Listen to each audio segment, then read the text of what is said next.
ఇక జర్నీ జాతర free bus కు పాతర మిస్యూజ్ చేయకండి ప్లీజ్. సీట్ల కోసం ఆడోళ్ళ సిగపాట్లు, కొందరు పని మీద పోతే మరికొందరు టైంపాస్ జర్నీలు, పైసలు ఇచ్చి మేమెందుకు నిలబడాలంటూ పురుషుల ఫైర్.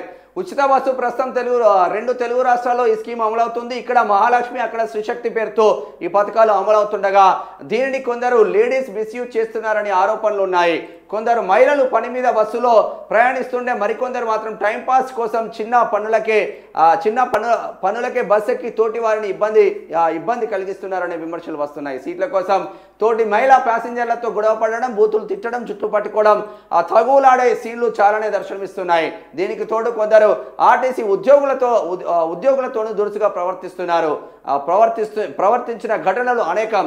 మరోవైపు టికెట్లు తీసుకొని మేమెందుకు నిలబడాలంటూ పురుషులు అసహనం వ్యక్తం చేస్తున్నారు. మహిళలు ఫ్రీ బస్సు జర్నీని యూజ్ చేసుకుంటే ఇబ్బంది లేదు, కానీ మిస్యూజ్ చేయొద్దని కామెంట్లు మాత్రం చేస్తూ ఉన్నారు. మరి ఇది ఎంతవరకు ముందుకు పోతుందో అర్థం కాదు, కానీ బస్సు ఎక్కుతే పొట్టు తిట్టుకుంటూ కొట్టుకుంటే సరిపోతుంది. ప్రశాంతమైన వాతావరణంలో ఇంతకుముందు ఈడెక్కి మంచిర్యాలలో, ఈడెక్కి నిజామాబాద్లో, ఈడెక్కి వరంగల్లో దిగుదామంటే ప్రశాంతంగా బస్సులలో జర్నీ సాగేది.